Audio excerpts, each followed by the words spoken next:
다 같이 마음을 정돈하시고 10월 셋째 주 주일 예배를 하나님 앞에 드리겠습니다. 다 같이 묵상해 보겠습니다.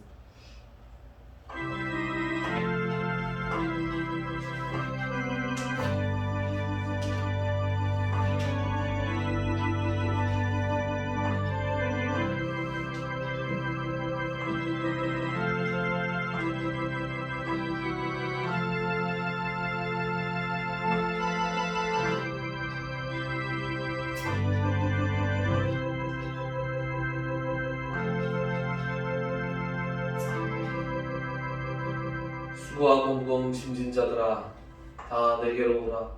내가 너희를 쉬게 하리라. 나는 마음이 온유하고 겸손하니 나의 멍에를 메고 내게 배우라. 그리하면 너희 마음이 쉼을 얻으리니 이는 내 멍에는 쉽고 내 짐은 가벼우니라. 아멘. 우리 찬송가 31장 드리겠습니다. 31장 찬송.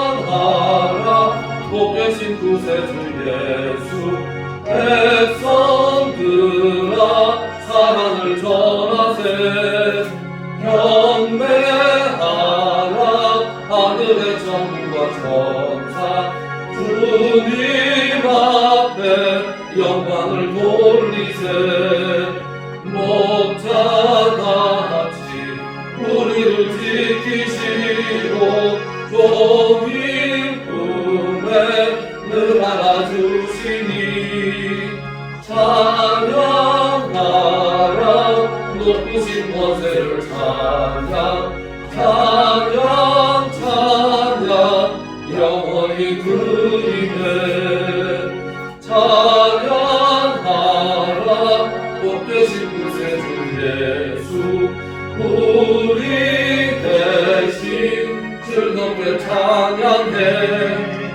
구주 예수 영원한 구원의 소망 경배하며 겸손히 절하세 찬양하라 우리를 지신 예수 그의 사랑 한없이 크셔라 찬양하라 높으신 권세를 찬양 찬양 찬양 영원히 부르세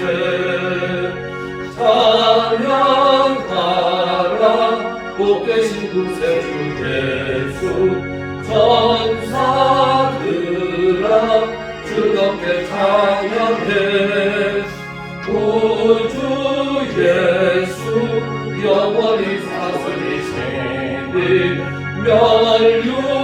면류관을 주 앞에 드리세 구주 예수 세상을 이기시고 영광 중에 또다시 오시리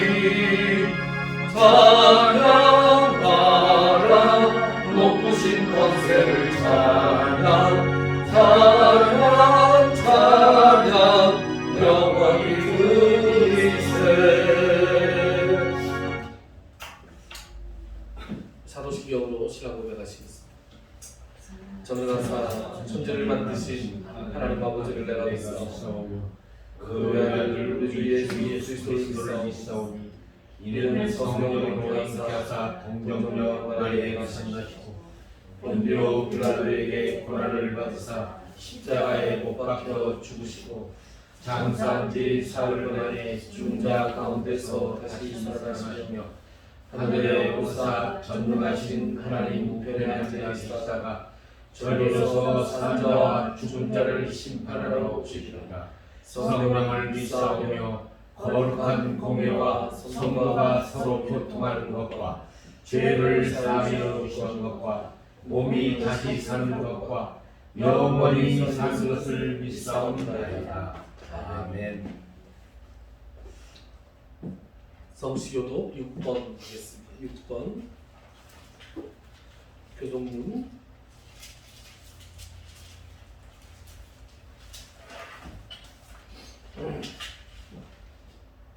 교동문 6번. 교동문은 맨 뒤에 있습니다. 책 맨 뒤에. 책 맨 뒤에 찬송가 뒤에 보면 교동문이라고 나오는데요. 번호 6.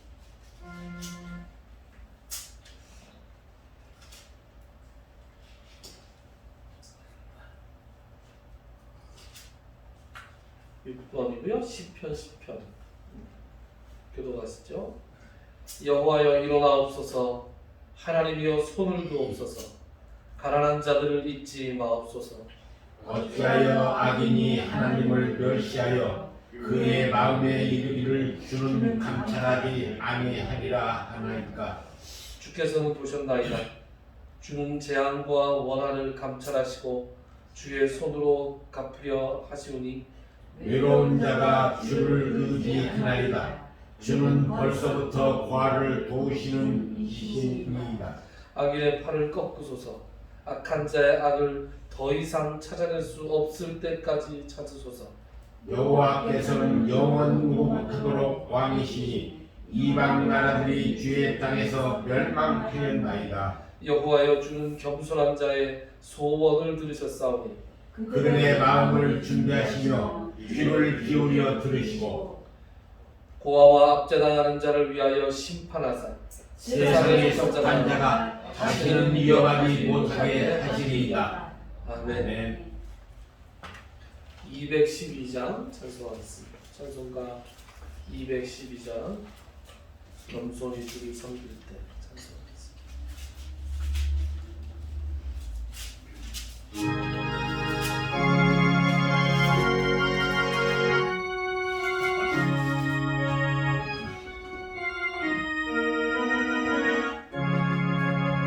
겸손히 주를 섬길 때 외로운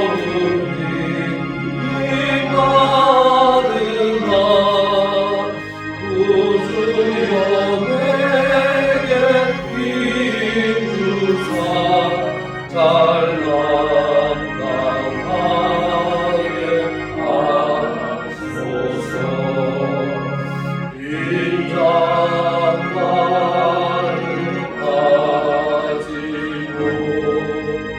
사랑을 다하시기며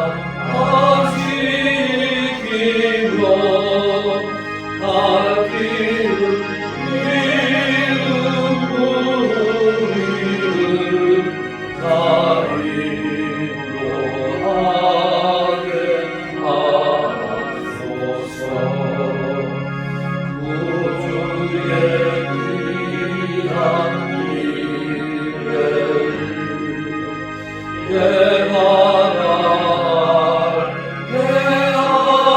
하시고 굳건한 믿음 주셔서 늘 승리하게 하소서. 장래의 영광 주사 소망이 되게 하시며 우주와 함께 살면서 찬송한 복에 하소서.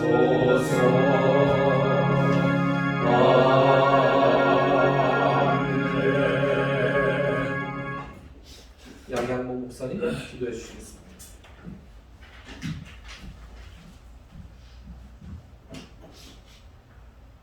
할렐루야. 여호와의 종들아 찬양하라. 여호와의 이름을 찬양하라. 여호와는 선하시니 그의 인자하심이 영원하고 그 성실하심이 대대에 이르리로다. 존귀와 영광과 찬양을 홀로 받으시기에 합당하신 하나님 아버지, 오늘도 사랑하시고 택하셔서 예배의 자리에 불러주신 하나님 감사합니다. 복 있는 사람은 여호와의 율법을 즐거워하여 그의 율법을 주야로 묵상하는도다라고 말씀하셨습니다. 주님, 그렇습니다. 하나님과 동행하는 자들에게는 세상이 주는 평안이 아니라 그 어떤 어려움이나 환난에도 감당할 힘과 소망을 주시며 고난 당하는 것이 내게 유익이며 우리를 단련하신 후에 승군같이 나오리라고 말씀하셨습니다. 주님, 오늘도 삶에 찌들고 메마르고 찢기고 상한 마음 가지고 주님께 왔습니다. 우리를 외면하지 마시고 주님의 선하신 힘으로 주님이 주시는 참 평안을 주옵소서. 성령님의 임재를 온몸과 마음으로 경험하며 우리의 영혼에 믿음으로 일어날 일들을 날마다 새롭게 기대합니다. 언제 끝날지 모를 코로나는 모두가 어렵고 답답한 현실 앞에 무력하기만 합니다. 상황갈 때도 꺾지 않으시며 꺼져가는 등불도 끄지 아니하신 하나님 아버지, 이곳에 모인 성도님들과 온라인으로 예배드린 성도님들에게 모든 기도를 들어 주옵소서. 그리고 주님이 말씀하신 이런 축복을 저희들에게 내려 주옵소서. 헐벗은 산에 강을 내며 골짜기 가운데 샘이 나게 하시며 광야에 연못이 되게 하며 마른 땅이 샘 근원이 되어 사막에 꽃이 피고 광야에 대로가 나는 새 일을 눈으로 보며 살아가게 하여 주옵소서. 우리를 오른손으로 붙드시고 내가 너와 함께하며 너를 도와주리라는 주님의 음성을 듣게 하여 주옵소서. 날마다 주님이 공급하시는 힘으로 몸과 영혼을 새롭게 소생시켜 주옵소서. 오늘도 단에 세우신 우리 김홍규 목사님께 성령으로 기름 부으셔서 하나님의 깊고 오묘한 지혜와 지식을 깨닫게 하시고 영과 진리의 말씀으로 저희들이 살아가게 하여 주옵소서. 한 주간도 세상 속에서 저희들 여러 모양으로 힘들고 어려운 일 부닥칠 때마다 하나님 승리하게 하여 주시고 이 한절기에 건강도 허락하여 주시고 세상에 나가서 믿음의 사람으로 빛과 소금으로 소금의 역할을 잘 감당하는 저희들 되게 하여 주시옵소서. 오늘도 예배를 위해 여러 모양으로 수고하시는 작은 손길들이 있습니다. 기억하시고 은혜 내려 주옵소서. 이 예배를 주님만이 홀로 영광 받으시고 우리를 구원해 주신 예수 그리스도의 이름으로 감사하며 기도드립니다.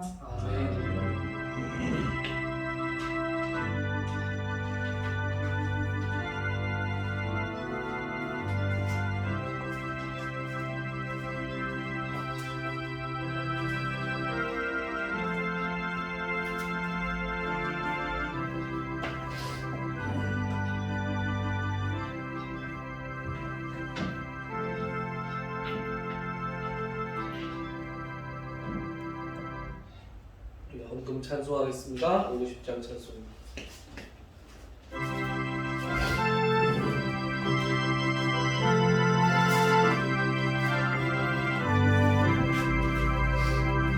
내게 이끄는 모든 것을 아낌없이 바치네.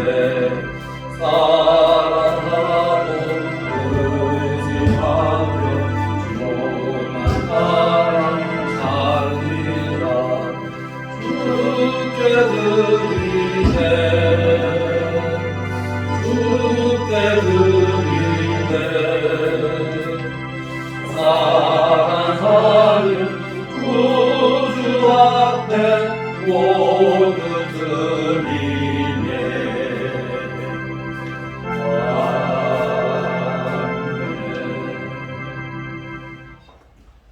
하나님 감사합니다.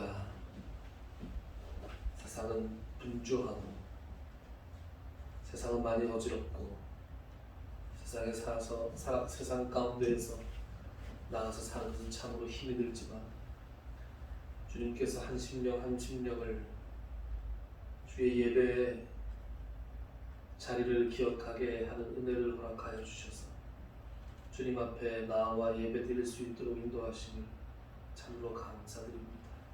하나님 앞에 나와 하나님께 경배하며 하나님께 찬양의 제사를 올려드리며 또한 이렇게 주님 앞에 예물도 가지고 나왔습니다. 주님이 이 예물을 기뻐 받아주시기를 간절히 소망합니다.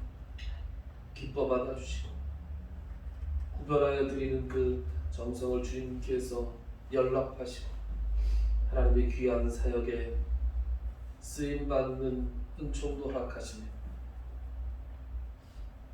모든 것을 하나님께서 주셨다는 그 신앙의 고백으로 이 헌물을 드리는 그 마음을 기억하셔서 그 가정에 또 그 하는 일에 복에 복을 더하여 주시기를 간절히 소망합니다. 하나님 그 가정이 그 수고한 손길대로 그 수고한 것만큼 결실이 늘 있는 가정이 되게 하시며 이 어려운 경제 상황 가운데서도 결코 핍절하지 않고 오히려 주변 사람들에게 나누어 줄 수 있는 후한 마음을 가질 수 있도록 주님께서 풍성한 재물도 허락하여 주시옵소서. 우리 성도들 건강을 특별히 지켜주시기를 간절히 소망합니다. 환절기 가운데 감기와 기타 여러 가지 질병으로 고생하는 우리 성도님들이 없도록 주님께서 지켜주시되 특별히 우리 수술을 하고 회복 가운데 있는 문율길 장로님을 주님께서 기억하여 주셔서 많이 회복되어 있는 가운데 있으나 그러나 아직도 고통이 심하고 아직도 원하는 만큼 걷지 못하는 가운데 있사오니 주님 그 회복하는 과정에 주님께서 온전히 함께하여 주셔서 고통을 덜어주시고 입맛도 회복시켜 주시고 또 얼른 걷는 것이 회복되어서 주님의 몸된 교회 나와 봉사할 수 있도록 주님께서 역사하여 주시옵소서. 우리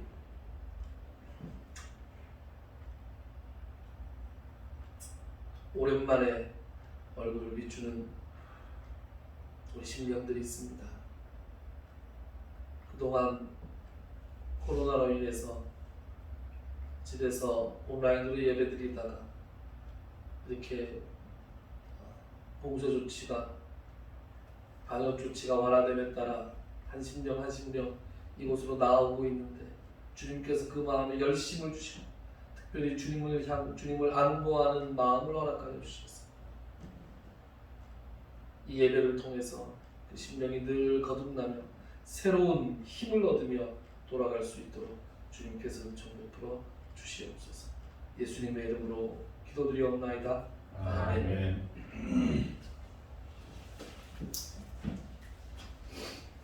하나님 말씀 보겠습니다. 하나님 말씀 베드로전서 5장 1절부터 6절까지 말씀.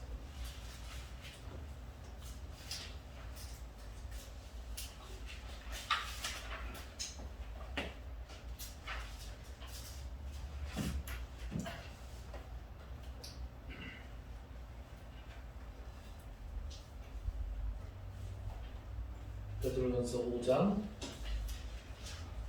드디어 5장에 갔네요. 끝이 보입니다.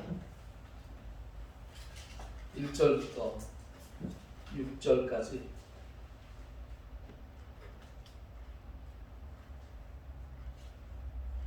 우리 교독하시고 한 절씩 번갈아 가면서 읽으시고 마지막 절을 함께 읽겠습니다. 너희 중 장로들에게 권하노니 나를 함께 장로된 자요 그리스도의 고난의 증인이요 나타날 영광에 참여할 자들. 너희 중에 있는 하나님의 양무리를 희세 억지로 하지 말고 하나님의 뜻을 따라 사원함으로 하며 더러운 이득을 위하여 하지 말고 기꺼이 하며 맡은 자들에게 주장하는 자세를 하지 말고 양무리의 본이 되라. 그리하면 목자장이 나타나실 때 시들지 아니하는 영광의 관을 얻으리라. 함께 했죠? 아니. 젊은 자들아 이와 같이 장로들에게 순종하고 다 서로 겸손으로 허리를 동이라. 하나님은 교만한 자를 대적하시되 겸손한 자들에게는 은혜를 주시느니라.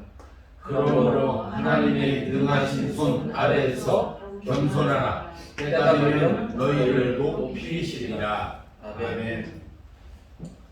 드디어 5장에 왔는데 베드로가 그 교회의 권면을 할 때 먼저 장로들에게 권면을 합니다. 그래서 장로라고 하는 것은 오늘날로 치면 목사를 가리키는 말로 쓰인 것이 더 가깝습니다. 왜냐하면 여기 보면 너희 중에 있는 하나님의 양무리를 친다라는 표현은 오늘날에 주로 목사한테 해당되는 이야기이기 때문에 그렇습니다. 그리고 원래 장로교회 헌법엔 장로교회, 장로들이 7일을 하는 교회죠. 그래서 목사도 장로 중에 한 명이죠. 다만 장로님들은 교회에 각종 7일을 맡고 목사는 거기에 플러스 말씀을 전하는 일까지 맡는 것이 오늘날 장로교의 모습입니다. 베드로가 나와 같이 장로들에게 권할 때 나는 함께 장로된 자다 이렇게 얘기했습니다. 그러니까 나와 같이 양무리를 치는 자 장로들에게 물론 이 편지를 받고 있는 교회 지도자들에게 권면하고 있습니다. 교회 지도자들에게 권면하는 내용은 어떤 거죠? 2절에 보면 억지로 하지 말고 자원해서 해라. 억지로 하지 말고 목사부터 시작해서 또 장로님들 또 교회 직분을 맡은 분들 어떤 일을 하든지 그것이 교회 전체를 책임지고 있는 교회의 리더들이든지 아니면 어떤 부분을 책임지고 있는 리더들이든지 간에 리더들에게 반드시 필요한 것은 뭐예요? 첫 번째, 억지로 하지 않는 것입니다. 자발적, 자원해서 하는 겁니다. 시켜서 하는 것이 아닙니다. 하나님 안에서 기도하면서 내가 이것을 하나님께서 주신 내 일이구나 라고 받아들이고 자원하는 마음으로 하는 것입니다. 두 번째는 더러운 이득을 위하여 하지 말고 기꺼이 하라 했습니다. 더러운 이득. 더러운 이득이라는 것은 물질적인 이득을 이야기하는 것이겠죠. 목사 된 자로서 오늘날 많은 목사님들이 이 부분에 대해서 교회와 성도들 앞에서 부끄러운 일들을 많이 해서 목사 된 사람으로서 참 송구하기 이를 데가 없습니다.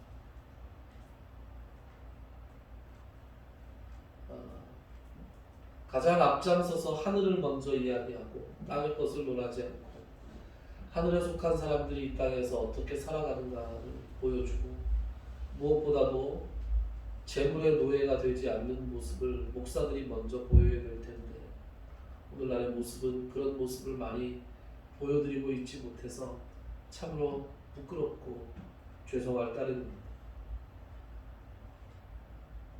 그래서 여러분들께 저는 다짐을 합니다. 강단에 서고 목사로서 살 때마다 더러운 이들을 위해서 하나님의 말씀을 전하는 사람이 되지는 않겠다. 하나님의 말씀을 전할 때 더러운 이들을 탐하지 않겠다. 혹시 여러분 나중에라도 제가 더러운 이들을 탐하는 모습이 보이면 꾸짖어 주십시오. 나무라 주시고 꾸짖어 주시고 그래서 서로 초심이 변하지 않는 모습, 처음 모습이 변하지 않는 모습으로 이 공동체가 아름답게 가꾸어져 갔으면 좋겠습니다. 저는 가끔 목사님들 여러분들 목사들의 이상한 형태들이 참 많지만 이 작은 교회 담임을 하다가 큰 교회에 자리가 나서 옮겨가는 경우들이 있어요. 그건 뭡니까? 저는 참 이해를 할 수가 없습니다. 저는 일단 좀 큰 교회에서 그렇게 좀 안 했으면 좋겠어요. 큰 교회 부목사님들 많잖아요. 부목사님들 중에 한 분 세우면 되잖아요. 왜 다른 교회에서 목회 잘하고 있는 분을 왜 자기네 교회 그 덩치가 크다고 해서 우리 교회에 와서 목사를 해달라는 그 교회는 어떻게 되는 거예요? 또 부른다고 좋다고 가는 사람은 뭐예요? 부르지도 않았는데 그 뭐죠? 지원서를 내는 사람은 또 뭐예요? 저는 알 수가 없습니다. 하나님께서 새생명교회를 저에게 맡겨주셨으면 하나님께서 맡겨주신 곳에서 최선을 다하는 거죠. 한 달란트 받았으면 한 달란트를 열심히 가지고 봉사를 해야죠. 저는 그렇게 생각합니다. 그래서 아까 다짐한 거의 두 번째 다짐은 저는 다른 교회는 안 갈 겁니다. 여러분들께서 있으면 저는 여기 있을 겁니다. 여러분들과 함께 이곳에서 하나님의 말씀을 서로 주고받으면서 뭐 오라는 데도 없지만 가지도 않을 겁니다. 네, 우리끼리 그런 다짐을 좀 해봅니다. 과연 누구를 위한 자리 옮김이냐? 능력이 있는 사람이 큰 목회를 해야지. 아니 도대체 하나님의 양무리를 치는데 큰 목회가 어디 있고 작은 목회가 어디 있습니까? 다 더러운 이득을 위해서 하는 마음이 없는지 그런 일을 할 때 좀 돌아볼 필요가 있습니다. 저한테 주신 말씀을 가지고 여러분들과 나누려니 참 좀 그런데요. 지난번에도 그냥 넘어가서 이번에는 그냥 넘어가지 않고 장로들에게 주어진 목사에게 주어진 이 말씀도 여러분들과 함께 나누면서 제가 가지는 평소의 생각과 말씀을 대하면서 제가 스스로에게 가지는 다짐을 여러분들께 나중에라도 김홍규 목사 너 그때 요새 어떻게 뭐 취소할 수도 없어요. 이거 녹화해서 유튜브에 올렸기 때문에 내릴 수 없습니다. 그때 2020년 10월 13일 날, 10월 18일 주일날 당신이 강단에서 뭐라 한 적이 있잖아요. 이렇게 지적을 해주시면 좋겠습니다.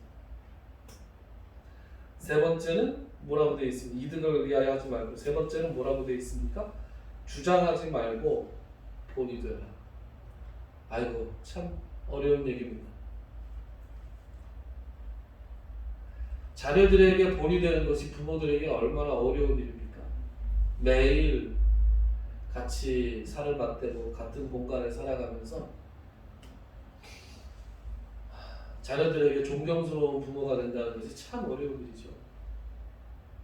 그것처럼 누군가에게 모범이 돼서 주장하는 자세가 아니라 모범이 돼서 양무리를 이끈다는 건 참 어려운 일인 것 같습니다. 평생 기도할 문제인 것 같고, 그래서 그런 자세로 주장하지 않고 본인이 되려는 자세로 열심히 노력해야 되겠습니다. 제가요. 그리고 여러분들께 주어지는 말씀이 여기 있습니다. 5절에 보면 젊은 자들아. 저보다는 젊지 않으시지만 여기서 지금 이야기하고 있는 것은 지도자들과 대칭 관계에 있는 성도들을 이야기하는 것이죠. 성도들에게는 어떤 말씀이 주어져 있습니까? 이와 같이 장로들에게 순종하고. 저는 목사는 성도들 위에 군림하는 사람이 아닙니다. 어떤 교회가 존재하는 목적은 목사를 섬기기 위한 것이 아니라, 많이 그렇게 왜곡되어 있지만 목사를 섬기는 것이 아니라 하나님을 섬기는 것이고, 저는 여러분들께 말씀을 전하면서 하나님의 뜻이 어디에 있는가를 최선을 다해서 전하면서 그 말씀을 전한 것만큼의 권위를 가집니다. 그러니까 그 말씀을 전하는 자의 권위에 그 말씀에 한정해서 목사의 입을 통해서 나오는 말씀을 하나님의 말씀으로 받으시고 또 그 하나님의 말씀에 순종하는 여러분들이 되셨으면 좋겠습니다. 그리고 두 번째로 주어진 말씀은 서로 겸손으로 허리를 동이라고 있습니다. 서로를 섬기는데 서로 겸손하게 섬겨야 한다. 여러분들에게 주어진 덕목은 여러분들께 오늘 베드로 사도를 통해서 하나님께 요구하시는 것은 순종과 겸손입니다. 물론 이 겸손이라는 덕목은 목사에게도 해당되는 덕목입니다. 서로 겸손으로 허리를 동이라. 허리띠를 안 묶으면 바지가 내려가잖아요. 그러니까 허리띠를 꽉 묶는데 겸손이라는 허리띠로 허리를 묶어야 됩니다. 그런데 6절에 보면 이런 말씀이 나오죠. 그러므로 하나님의 능하신 손 아래에서 겸손하라. 그렇습니다. 여러분 겸손이라는 것은 말이에요. 겸손의 반대말은 자기주장입니다. 그러니까 겸손은 다른 말로 하면 자기를 내려놓는 거예요. 자기 인생의 주인이 자기가 하는 거예요. 자기 인생의 주인인 사람의 눈에는 자기가 보여요. 그리고 자기를 쳐다보는 사람들의 이목이 보입니다. 자기 인생의 주인이 자기인 사람에게는 세상의 소리가 들립니다. 하나님의 소리가 들리지 않습니다. 세상 사람들의 소리가 들리고 세상의 재물의 소리가 들리고 세상에 자기를 칭찬하는가 어떻게 하는가 자기에 관한 이야기들 자기에 관한 것에 온통 그 모든 그 감각이 다 동원됩니다. 그래서 결국 하나님의 목소리를 청종하기보다는 사람의 소리와 세상의 소리에 귀를 기울임으로 말미암아 그 인생이 망하게 됩니다. 그렇게 해서 망한 사람이 얼마나 많은지 그 중에서 대표적으로 제가 탁 떠올리는 사람이 누구냐 하면 바로 사울이라는 사람입니다. 여러분 사울은 어떤 사람이에요? 이스라엘의 첫 번째 왕이었습니다. 그러니까 인간이 해볼 수 있는 제일 위에까지 가는 거잖아요. 왕 위에 뭐가 있어요? 아무것도 없습니다. 제일 높은 사람이 됐습니다. 시골에서 별 볼 일 없이 살아가던 그저 키가 굉장히 크고 용모가 준수했던 사람에게 하나님께서 은혜를 주셔서 그 사람이 하나님의 은혜로 말미암아 이스라엘의 첫 번째 왕이 되었습니다. 그리고 나서 그 왕에게 첫 번째 임무가 주어졌습니다. 그 임무가 무엇이냐? 바로 아말렉이라고 하는 족속을 멸하는 일이었습니다. 여러분 아말렉은요 성경에서 구약 성경에서 비겁한 족속의 대명사가 아말렉입니다. 아말렉 기억하세요? 아말렉 그러면 이 비겁한 놈들. 아말렉은요 정면 승부를 해오는 경우가 없습니다. 아말렉은 항상 뒤에서 공격합니다. 그래서 이스라엘이 광야에서 한참 지치고 피곤했을 때 아말렉이 이스라엘의 피곤한 틈을 타서 뒤에서 기습을 해서 이스라엘에게 해를 끼칩니다. 그래서 하나님께서 뭐라고 말씀하시냐 하면 나 여호와가 아말렉과 대대로 싸우리라 이렇게 말씀하셨어요. 아말렉을 결코 용서하지 않을 것이다. 하나님께서 그렇게 말씀하셨어요. 그리고 나서 가나안 땅에 이스라엘 백성이 들어오고 가나안 땅에서 사사시대를 지낸 다음에 이제 처음 왕 사울이 딱 주어졌을 때 사울에게 주어진 첫 임무가 뭐였다고요? 아말렉을 쳐서 멸망시키는 일이었어요. 그냥 혼내주는 게 아니라 아말렉을 멸절시키는 일이었어요. 그러니까 이 일은 지금 몇백 년 동안 하나님께서 지금 벼르고 계셨던 일이에요. 그 벼르고 계셨던 일을 사울에게 하나님께서 맡기십니다. 장면을 우리가 한번 찾아봅시다. 사무엘상 구약성경 사무엘상 15장인데 제가 가진 성경으로는 구약성경 431페이지입니다.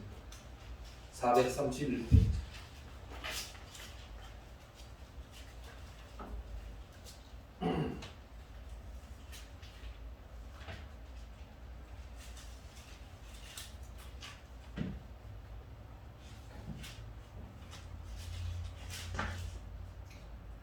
(431페이지) 사무엘상 15절. 천천히 찾으십시오. 사무엘상 찾기가 매우 어렵습니다. 찾으셨나요? 네. 네. 1절부터 3절까지를 우리 한 목소리로 읽어볼까요? 시작. 사무엘이 사울에게 이르되 여호와께서 나를 보내어 왕에게 기름을 부어 그의 백성 이스라엘 위에 왕으로 삼으셨은즉 이제 왕은 여호와의 말씀을 들으소서. 만민의 여호와께서 이같이 말씀하시기를 아말렉이 이스라엘에게 행하는 일 곧 애굽에서 나올 때에 길에서 대적한 일로 내가 그들을 벌하노니 지금 가서 아말렉을 쳐서 그들의 모든 소유를 남기지 말고 진멸하되 남녀와 소아와 젖먹는 아이와 우양과 낙타와 나귀를 죽이라 하셨나이다 하니. 자, 제가 설명드린 말씀 여기가 나오죠? 예. 하나님께서 당신을 왕으로 삼으셨으니 이전에 만군의 여호와, 여러분 성경을 읽으시다가 만군의 여호와라는 표현이 나오죠. 만군의 여호와. 이 만군의 여호와는 특별히 이스라엘을 전쟁터로 내보내실 때 하나님께서 스스로를 칭하시는 호칭입니다. 만군의 여호와, Almighty God. 완전히 힘이 세서 어떤 군대도 물리칠 수 있는 만군의 여호와. 그래서 전쟁을 명하십니다. 전쟁을 명하시는 이유는 아말렉이 이스라엘에게 행한 일, 곧 애굽에서 나올 때 길에서 대적한 일로 내가 그들을 벌한다. 그러니까 이건 지금 단순히 영토를 확장시키라는 게 아니에요. 가서 무슨 재물을 취하라는 게 아니에요. 어떤 일이에요? 지금 하나님의 신성한 거룩한 명령을 받은 하나님의 전사들로 지금 나가는 거예요. 명령은 무엇이냐? 아말렉을 진멸하라는 거예요. 아무것도 남겨놓지 말고.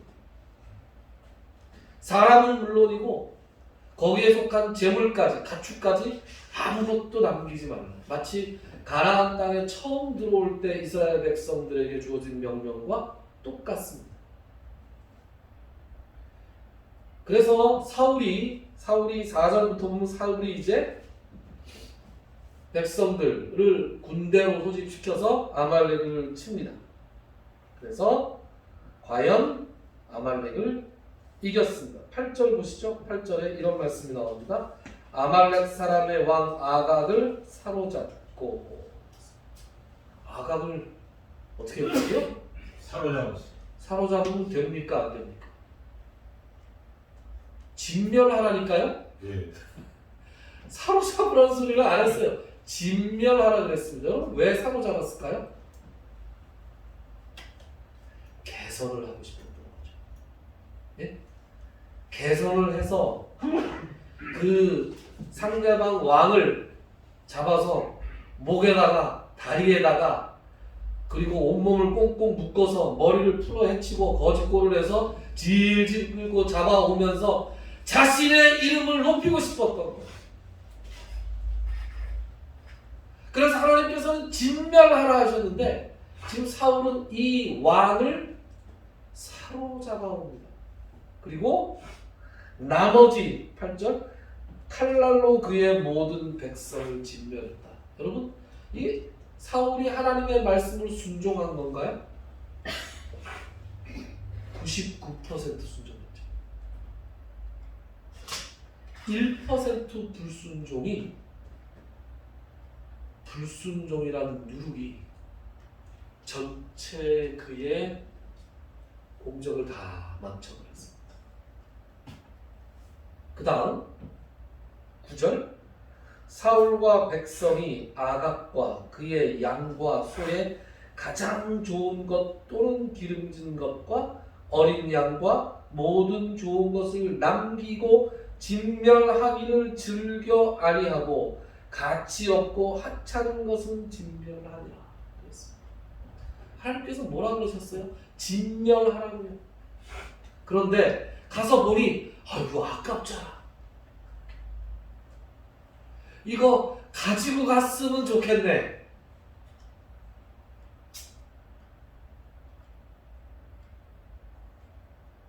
사울의 눈에는, 사울의 마음에는, 사울의 귀에는 하나님의 목소리가 들리지 않았어요. 하나님의 목소리를 들었지만 하나님의 목소리를 청종하지 않았습니다. 그리고 백성들이, 내가 이 왕을 끌고 갔을 때 백성들이 환호할 그 소리, 자기를 칭송하는 그 소리가 미리 들렸어요. 그리고 소와 양의 소리가 들렸어요. 그러자 하나님께서는 9절에 10절에 이렇게 말씀합니다. 그날 밤에 바로 여호와의 말씀이 사무엘에게 임하니라. 이르시되, 우리 같이 한번 읽어볼까요? 11절 시작. 내가 사울을 왕으로 세운 것을 후회하노니 그가 돌이켜서 나를 따르지 아니하며 내 명령을 행하지 아니하였음이라 하신지라. 사무엘이 근심하여 온 밤을 여호와께 부르짖으니라. 하나님께서 뭐라 그러세요? 그가 내 명령을 따르지 않았다. 내가 그를 왕으로 세운 것을 후회하노라. 그래서 이제 사무엘은 그야말로 살떨리는, 그야말로 무서운 하나님의 명령을 받아가지고 나갑니다. 어떤 명령이에요? 이 말씀을 사울에게 전해야 돼요, 지금. 그래서 사무엘이 밤새 부르짖습니다. 아니, 지금 제가 통치하는 것을 왕을 세워서 지금 이 사람한테 넘겼는데 하나님께서 당신을 왕으로 세운 것을, 너를 왕으로 세운 것을 후회한다라고 하는 말씀을 지금 사무엘이 전하러 가야 돼요. 이게 얼마나 두려운 미션입니까? 그런데 사무엘은 하나님의 말씀에 순종해서 이렇게 나갑니다. 그래서 13절에 보면 이런 말씀이 나오죠. 13절 사무엘이 사울에게 이른즉 사울이 그에게 이르되 원하건대 당신은 여호와께 복을 받으소서. 내가 여호와의 명령을 행하였다. 사울은 이렇게 해놓고도 자기가 하나님의 명령을 행한 줄로 알고 있어요. 마치 자기의 목소리, 사람들의 목소리와 우양의 소리를 들은 것을 하나님의 목소리를 청종한 것으로 착각하고 있습니다. 자기 편향에 사로잡혀서, 확신 편향에 사로잡혀서 이렇게 지금 생각하고 있습니다. 승리에 도취되어 있습니다. 사무엘이 자기에게 오길래 이 사무엘마저도 지금 나에게 칭찬을 해주러 왔구나, 이렇게 생각하고 지금 나왔습니다. 그런데 14절에 보면 이런 말씀이 나옵니다. 사무엘이 이르되 그러면 내 귀에 들려오는 이 양의 소리와 내게 들리는 소의 소리는 어찌 됨이니까. 여러분, 펜이 있으면 이 소리에 동그라미를 한번 쳐보세요. 성경 기자가 기가 막히게 이 성경을 쓰고 있습니다. 사무엘이 직접적으로 이야기하고 있지 않습니다. 당신은 여호와의 명령을 행하지 않았습니다 라는 소리를 내가 여호와의 명령을 행하였습니다 라고 이야기하는 사울에게 이렇게 되묻습니다. 그러면 제 귀에 들리는 이 소리는 무엇입니까? 제 귀에 분명히 지금 소와 양의 소리가 들립니다.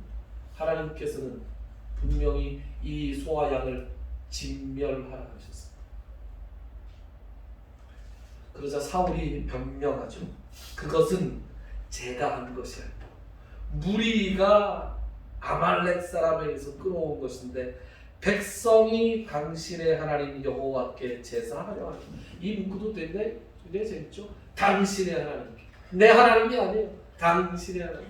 내가 한 게 아니에요. 백성이 한 거예요. 자기는 없어요. 양들과 소들 중에서 가장 좋은 것을 남기고 그 외의 것은 진멸하였나이다.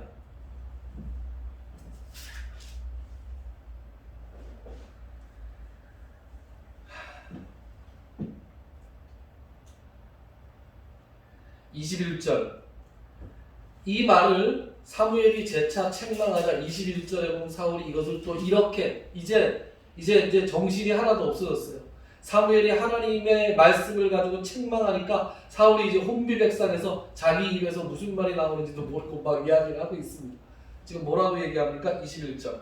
다만 백성이 그 마땅히 멸할 것 중에서 가장 좋은 것으로 길갈에서 당신의 하나님 여호와께 제사하려고, 이게 우리가 먹으려고 그런 게 아니고 제사하려고 말도 안 되는 변명을 하고 있습니다. 그러자 그 유명한 말씀이 나옵니다. 그 유명한 말씀이 바로 22절에 나옵니다. 22절 유명한 말씀이니까 우리 한번 읽어보죠. 같이 읽어봅시다. 시작. 사무엘이 이르되 여호와께서 번제와 다른 제사를 그의 목소리를 청종하는 것을 좋아하신 같이 좋아하시겠나이다. 순종이 제사보다 낫고 듣는 것이 수순양의 기름보다 나으니. 그랬습니다. 여기서 그 유명한 뭐가 나와요? 순종이 제사보다 낫다. 어디서 많이 들어본 말이죠. 순종이 제사보다 낫다라는 말씀이 바로 이러한 맥락에서 나오는 것입니다. 예배드리지 말라는 얘기가 아니에요. 예배드리라는 얘기예요. 그러나 지금 당신의 하나님 여호와께 제사를 지내려고 이 양을 끌고 왔다. 이 짐승들을 끌고 왔다 하니까 하나님께서 이러한 나의 명령을 불순종하고 이렇게 소와 양의 기름을 바치는 것이 온전히 내 목소리를 청종한, 여기도 또 목소리라는 말이 나오죠. 목소리.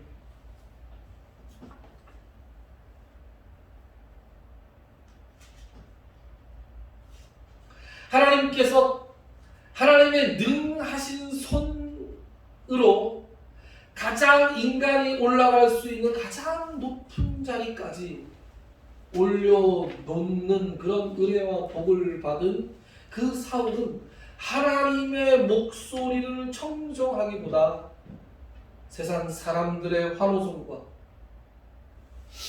소와 양이 내는 소리에 부취돼서 하나님의 목소리를 청종하는 데 실패했습니다. 그리고 그런 사울을 하나님께서는 용서하지 않으셨습니다. 그 즉시로 하나님께서는 사울을 버리셨고, 사무엘은 사울과 백성들이 보는 앞에서 아각을 끌어다가 도끼로 그 머리를 쪼개버립니다. 물론 사울은 그 이후에도 몇십 년 동안 왕의 자리에 있습니다. 그러나 그 왕의 자리는 너무나도 괴로운 왕의 자리였습니다. 껍데기는 왕으로 있지만 하나님께 총애를 받는, 하나님의 은혜가 떠나 있는 그 왕의 자리. 그래서 다윗에게 언제 이 왕위를 뺏길지 몰라서 전전긍긍하고 질투하고 악신에 사로잡혀서 번뇌하고, 그죠? 결국은 비참한 최후를 전쟁터에서 맞이하게 됩니다. 여러분, 겸손은요, 하나님의 능하신 손 아래에서 하나님의 능하심을 믿을 때 가능합니다. 그냥 매너가 좋고 말을 부드럽게 하고 내가 가진 것들을 슬쩍 감추는 그런 예전에 그치는 게 아니에요. 예전에 그치는 게 겸손이 아니에요. 겸손은 지금 예절이 아니에요. 하나님 앞에서 하나님만이 전능하신 분이고 나는 아무것도 아니라는 것을 처절히 깨닫게 될 때 그 사람의 삶의 자세가 겸손해질 수밖에 없는 거예요. 하나님의 목소리에 순종할 수밖에 없는 거예요. 하나님의 목소리에 온전히 순종하는 사람, 순종하는 존재, 내가 무언가를 할 수 있을 것까지만 내가 나의 뜻이 있고 나의 주장이 있지만 그 주장을 하나님 앞에서 내려놓고 하나님의 능하신 손이 이 모든 것을 나보다 갑절로, 아니 내가 상상치도 못하는 일로 이룰 것이다라는 그 믿음이 있을 때 우리가 정말로 겸손할 수 있는 거예요. 그 겸손함을 보여주신 분이 바로 예수 그리스도시죠. 예수 그리스도께서는 하나님과 근본 동등하신 하나님의 본체시나 하나님과 동등됨을 취할 것으로 여기지 아니하셨어요.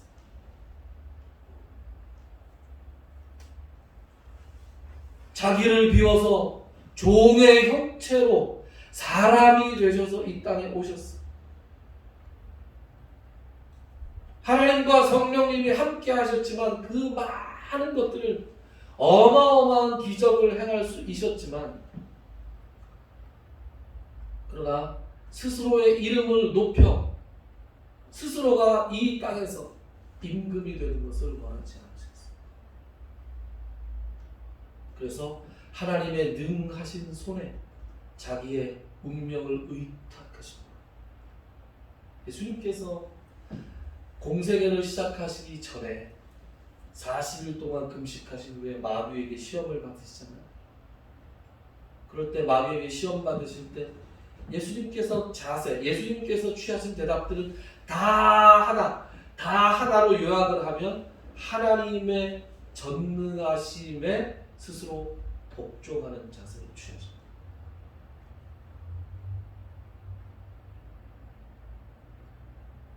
광야에서 5,000명을 먹이시고 12광주리가 남을 만큼 그런 능력이 있는 분이었지만 마귀가 이 돌들로 하여금 떡으로 변하게 하라 이렇게 얘기했을 때 뭐예요? 사람이 떡으로만 사는 것이 아니라 하나님의 입에서 나오는 말씀으로 산다라고 말하죠. 예수님께서 공생애를 시작하실 때 그렇게 시작하셨고 예수님께서 겟세마네 동산에서 십자가에 달리기 전에 그들 유대인들에게 잡혀가기 전에 예수님께서 어떻게 하세요? 예수님께서 땀방울이 핏방울처럼 흐르도록 기도하시면서 아버지 할 수 있으시거든 이 잔을 내게서 치워주십시오. 지나가게 해주십시오. 그러나 어떻게 해요? 내 뜻대로 마옵시오. 마지막 순간에 그 십자가의 형벌이 인간의 육신을 입고 온 이 예수님의 이 인간적인 모습으로 감당하기 너무나 어려운 형벌이었기 때문에 그 형벌을 앞에 놓고 예수님께서 인간적인 모습을, 인간적인 고뇌를 보이십니다. 그러나 최종적으로 하나님의 뜻에 모든 것을 맡기고 예수님께서 십자가에서 운명하시기 전에 뭐라고 말씀하세요? 아버지, 내 영혼을 아버지에게 그리고 내가 다 이루었다. 이렇게 말씀하시고 돌아가시죠. 예수님의 삶을 한마디로 요약하면 하나님의 전능하심을 믿고 자기의 주장을 내려놓고 하나님의 능하신 손 아래 모든 것을 다 맡기는 것입니다. 빌립보서 2장에는 이러므로 하나님께서 그를 지극히 높이셔서 모든 이름 위에 뛰어난 이름을 주시고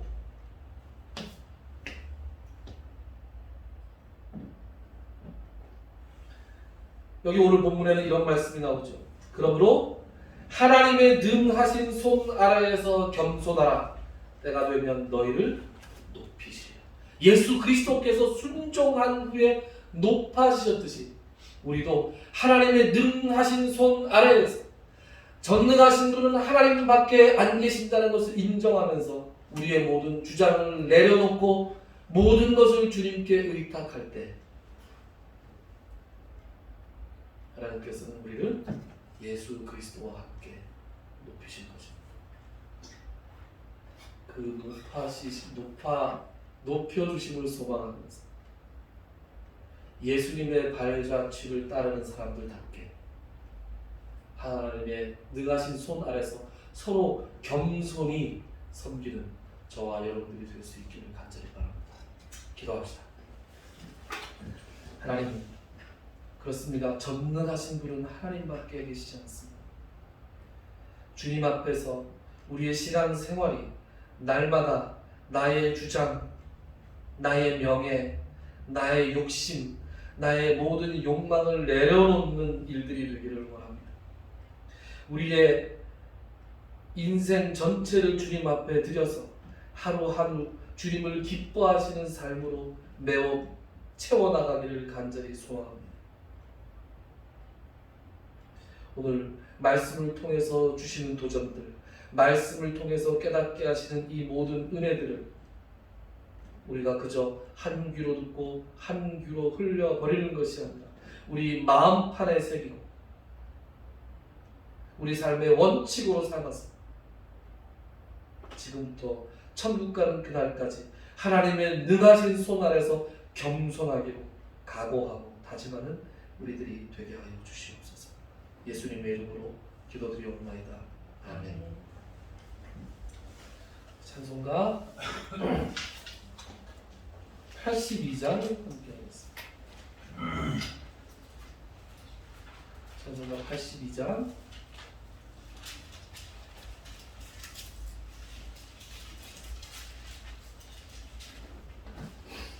1절과 4절, 1절과 4절 두 절만 함께 하죠.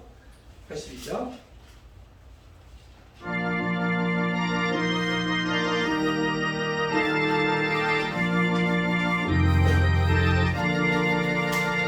성부의 어린 양이 죄 지고 가시니 내 몸에 당할 영벌 다 대신 하셨네. 내 죄가 주가 받아 그 피로 씻으며 눈같이 희게 되어 피 하나 없으리. 주 예수 본을 알아 온유한 마음과 겸손한 마음으로 섬기며 살리라. 나 주의 길을 따라 저 천국 이르러 천사의 노래 따라 주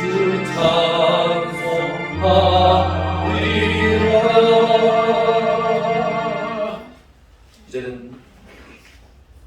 우리 주 예수 그리스도의 무한하신 은혜와 하나님 아버지의 지극하신 사랑하심과 성령님의 감동, 감화, 교통, 치유하시는 역사, 오늘 각양각처에서 이 예배에 함께하는 성도님들 머리 위에 그들의 가정과 그들이 행하는 모든 사역 위에 특별히 그들의 환부 위에 이제로 영원토록 함께 있을지어다. 아멘.